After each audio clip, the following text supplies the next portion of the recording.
Dobrodošli u još jedan derbi vikenda. Naravno, ovaj vikend se igrao jedan jedini El Clasico, bilo je tu dvoboj između Citya i Chelsea, ali ovaj vikend je obilježio dvoboj Barcelone i Real Madrida.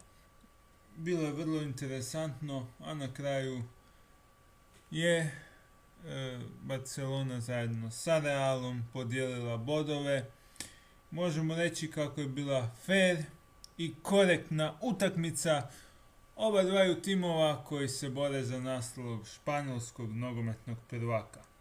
Pa krećemo preko izvještaja. Krećemo na izvještaj. Real Madrid ostaje na +6 nakon El Clasika. Na Nou Campu su protiv Barcelone odigrali 1-1.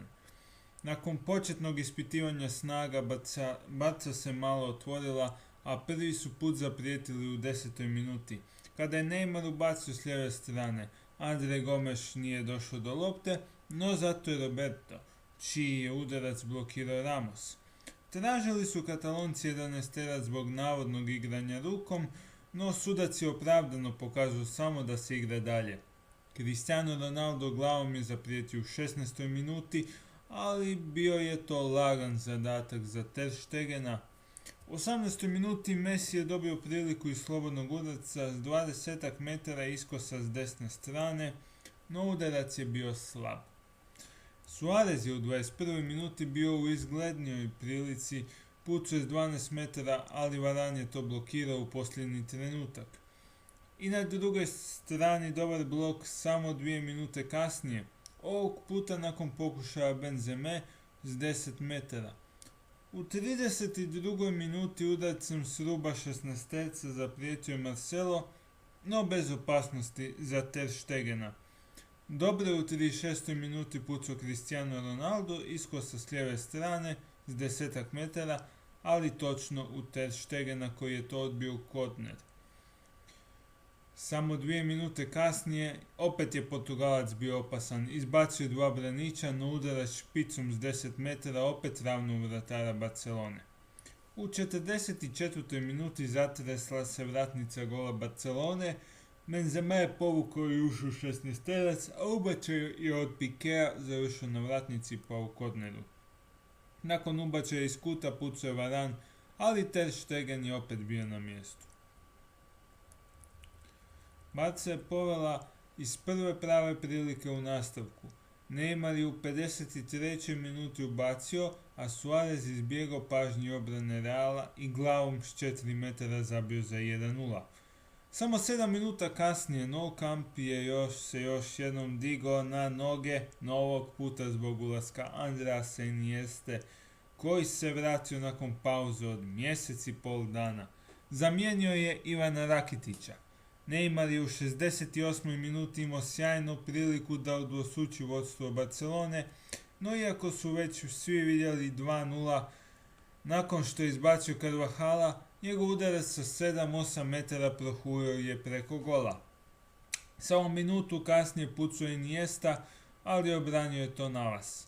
Neymar je opet opasan u 72. minuti, kada puca iskosa s desne strane sa 7-8 metara, međutim samo do bloka Realovih braniča. No u priliku za konačno rješenje za Barcelonu imao je Messi u 82. minuti nakon sjajne lopte Inieste. No udarac iskosa s lijeve strane sa 7-8 metara odlazi pokraj suprotne vratnice. U 86. minuti Ramosov udarac glavom nakon ubacivanja Carvahala otišao je preko gola.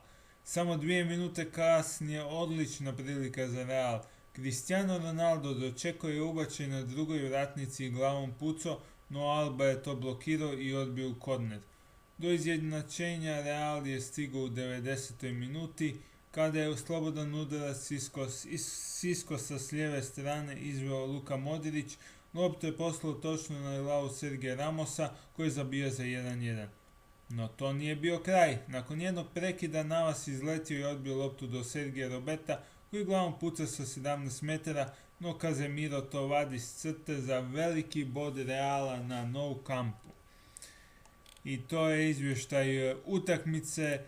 Samo da za kraj kažemo, da pogledamo tabelu.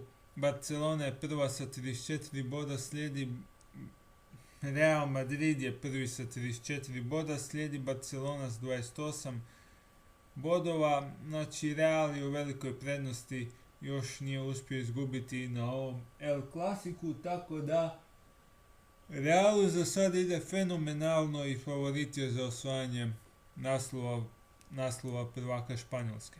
Što se tiče najboljih strijelaca, Cristiano Ronaldo je zabio 10 golova, Suarez 9, Messi 9, a po 7 golova su zabili Iago Aspas iz Celta Viga i William Jose iz Real Sociedada. I to bi bilo to za ovaj derbi vikenda. Sljedeći derbi vikenda bit će sljedeći vikend. Ne znam šta će se igrati konkretno. Naći ćemo neki dvoboj koji će biti najzanimljiviji. Ovo je bio El Clasico. Naravno u svom stilu uvijek zanimljiv i uvijek bitan široj nogometnoj javnosti. Nadam se da vam se svidio ovaj izvještaj i ova analiza utakmice Barcelona, Real Madrid. Oba dvije ekipe su ostavile srce na terenu i zasluženo odlaze sa bodom. To je zasluženo osvajaju bod nakon 14. kola. To je bilo to. Ako vam se svidio ovaj klip, like, share, subscribe. Do sljedećeg puta, pozdrav i uživajte.